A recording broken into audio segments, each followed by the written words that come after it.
네, 현장의 유건식 성균관대학교 문화융합대학원 초빙 교수님 잘해 주셨네요. 안녕하십니까? 네, 안녕하세요. 그 K 콘텐츠의 성지 하면 바로 넷플릭스 아니겠습니까? 넷플릭스가 나타나기 전과 후가 굉장히 극명하게 전 세계 트렌드가 바뀌었는데 어떻게 평가하십니까? 네, 저도 그렇게 생각을 하고요. 네. 그 제가 2011년에 UCL에서 프로듀싱 공부를 하고 있었었는데요. 그때 넷플릭스를 봤었고요.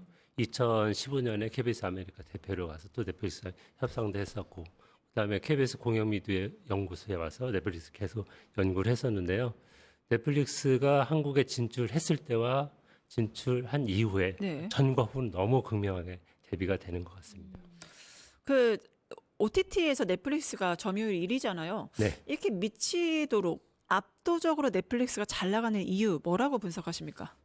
일단 넷플릭스의 전략이 성공적이라고 생각이 됩니다. 네. 2016년에 넷플릭스 한국에 처음으로 들어왔을 때는 네. 한국 콘텐츠가 정말 없어가지고 예. 고전을 많이 했습니다. 네. 뭐 아시겠지만 한국인들 한국 콘텐츠를 너무 좋아하는 것 같습니다. 제가 어렸을 때만 해도 미국 그 TV 쇼들이 그 프라임 타임 때 방송이 됐었는데 네. 어느 순간 다 사라지고 한국 네. 콘텐츠만 남아 있었어요. 어. 그 정도로 외국 그 글로벌 OTT 한국에 들어왔을 때 한국 콘텐츠가 없으면 성공 못 한다는 거를 보여줬는데 넷플릭스는 옥자를 만들고 그 다음에 킹덤을 만들면서 한국 콘텐츠를 수급을 직접 또 만들고 그 다음에 한국 콘텐츠를 수급을 하려고 정말 많이 노력을 했습니다. 2018년에 CJ ENM과 제휴를 맺었고 JTBC가 제휴를 맺으면서 그 당시에 공교롭게도 좋은 드라마들이 TVN과 JTBC 많이 나왔습니다. 그 드라마들을 넷플릭스가 수급을 하면서 넷플릭스의 인기가 상승을 하기 시작했습니다. 지금 넷플릭스 중심으로 한 K 콘텐츠의 경제적 효과도 좀 주목받고 있는 것 네. 같습니다. 그 캐대헌을 보고 서울에 여행을 오는 네. 외국인들이 많다고 하잖아요. 맞습니다. 도시 브랜딩이나 뭐 관광, 소비로 이어지는 이 경제 파급력 어떻게 보십니까? 네, 기존의 그 한국 드라마들이 글로벌에 나가서 좋은 효과들이 많이 있었습니다. 대표적인 예가 겨울연가인데요. 맞아. 겨울연가는 일본에서 분석하기를 2조 4천억의 경제 유발 효과가 있었다 이렇게 분석을 하거든요. 한국에서 1조 2천억, 일본에서 1조 2천억. 그 다음에 개별 콘텐츠 가지고 분석했던 거는 그 대장금이 있었습니다. 대장금도 1천억 이상의 효과가 있었고요. 그 이후에 는 경제적 분석이 있었던 드라마는 없습니다. 근데 넷플릭스가 2021년에 한국에 5조 4천억 정도로 투자를 하면서 얼마나 경제 유발 효과를 냈는지를 딜로이트 컨설팅에 맡겨서 분석을 한 자료가 있습니다. 네. 거기에는 약 5조 6천억 정도의 효과가 있다고 분석을 했는데요. 2012년부터 그 겨울연가 같은 한국 콘텐츠의 경제 유발 효과를 분석한 분이 있습니다. 그 수치름은행의 김윤지 박사님인데요. 그분이 정확하게 분석을 해보시더니 수출이 중복 계산되고 뭐 부가가치 중복 계산된 거를 계산하고 빼내면 약 4조 5천억 정도의 그 경제 유발 효과가 있었다 이렇게 분석을 하고 있습니다. 네. 네, 결국에는 K 콘텐츠 대박 흥행 바로 넷플릭스가 많이 이끌었다고 보이는데 이게 명과 암이 굉장히 뚜렷한 것 같긴 네. 합니다. 뭐 왓챠라든가 TV라든가 우리나라 토종 OTT 넷플릭스가 웃을 때 우리는 울 수밖에 없는 그런 적자의 현실들 어떻게 봐야 될까요? 네, 가끔 이제 그런 얘기들이 많이 있는데요. 예. 그 넷플릭스가 글로벌에 진출할 때 약한 고리 깨기 전략이라는 걸 펴니다. 네. 이거는 뭐 프랑스나 스페인에서 다 해봤던 경험을 가지고 한국에도 들어왔는데요. 초기에 이제 방송사 콘텐츠를 수급을 하고 싶었는데 방송사에서 내주질 않았습니다. 이유는 두 가지죠. 하나는 가격이 너무 낮다. 두 번째는 경쟁 상대인데 키워주기 어렵다. 이런 전략이었는데요. 네.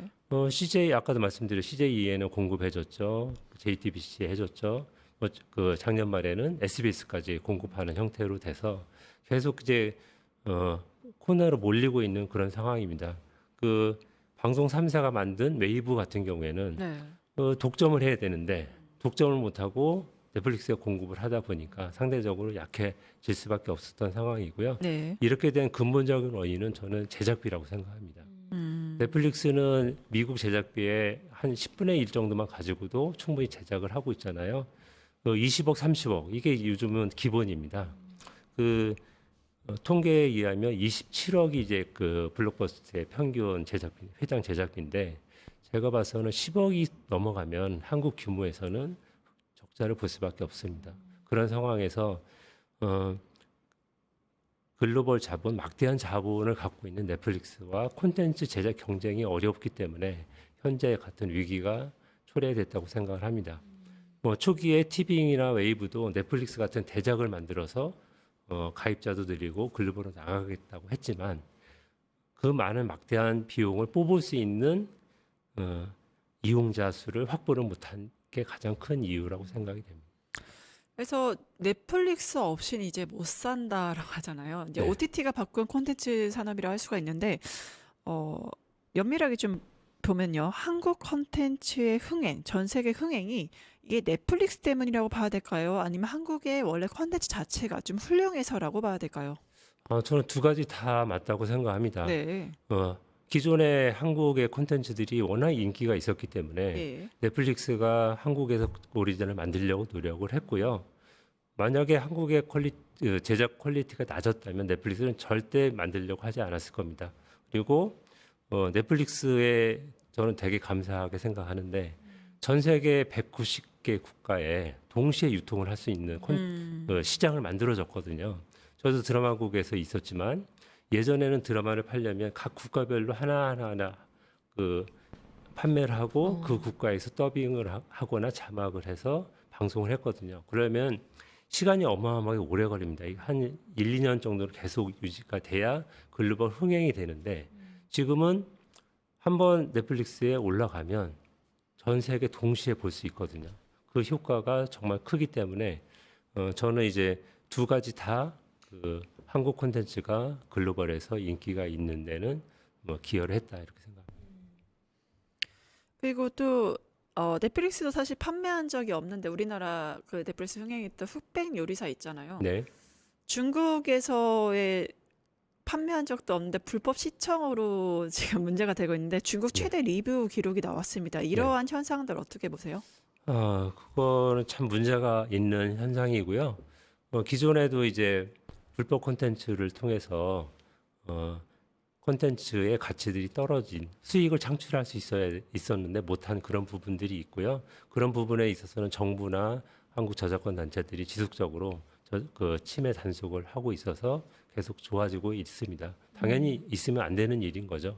근데 어쨌든 중국에서는 넷플릭스를 막아서 못 들어갔잖아요. 네. 그 몇 개 국가가 있는데 러시아도 있고 뭐 북한도 있고 있는데 어쨌든 이런 부분들은 정말로 시장이 성장하고 성숙될수록 그런 불법 콘텐츠들은 점차 감소될 거라고 생각합니다. 네, 중국 내의 불법 시청과 콘텐츠 베끼기는 한국이 그동안 많이 당해왔던 거잖아요. 근데 네. 넷플릭스도 그렇게 당한 건데 이 고질병을 고칠 수 있는 방법 없을까요?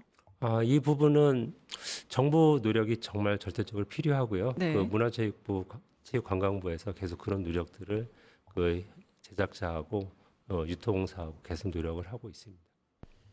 지금 글로벌 OTT가 공격적 투자로 제작비 급등으로 이어진다 이런 지적 아까도 잠깐 네. 제작비 문제 말씀하셨는데 사실상 넷플릭스급 자본이 아니면 제작이 어려운 환경이 됐다는 분석도 나옵니다. 이 상황 어떻게 좀 판단하십니까? 네, 그 부분 아까도 잠깐 말씀드렸지만 넷플릭스의 규모를 쫓아가려고 시도를 해서는 안 될 것 같습니다. 일부에서는 이제 넷플릭스만큼 제작비를 들여서 만들어야 된다고 생각을 하지만 네. 그렇게 해서는 시장이 선순환이 될 수가 없거든요. 제작사도 손해, 방송사도 손해면 드라마를 만들 수가 없기 때문에요. 뭐 예전처럼 한국이 잘하는 그런 이제 적은 규모의 콘텐츠들을 지속적으로 만들어가는 노력이 필요하다고 생각합니다. 일부에서는 또 그렇게 노력을 하고 있고요. 탑 배우, 탑 작가를 안 쓰고도 좋은 드라마들이 예전에 많이 나왔습니다. 겨울연가도 작가가 신인 작가였고요. 예. 태양후에는 김은수 작가가 있었지만 제작비 상으로 보면 그 당시가 5년에 주로 만들었는데요. 방송 16년이 됐지만 그때가 제작비 한 편당 7억 5천 정도 됐어요. 뭐 그 정도 감안을 해서 제작을 한다면 좋은 콘텐츠가 나오면 또 그게 글로벌에서 또 화제가 되고 계속 지속적인 성장이 될 거라고 생각이 됩니다. 예, 바로 어제입니다. 넷플릭스가 워너브라더스를 인수하겠다고 발표를 해서 이 대형 공룡 넷플릭스 어디까지 갈까를 전 세계가 지켜보고 있는데요. 이게 우리나라 OTT에도 영향을 좀 미칠 것 같습니다. 앞으로 생존 방법 뭐가 있을까요? 네, 저도 그 뉴스를 보고 참 깜짝 놀랐습니다. 네. 지금까지는 넷플릭스는 제작사는 하지 않겠다 그렇게 얘기를 했었는데요. 워너브라더스가 워낙 탐이 났나 봅니다.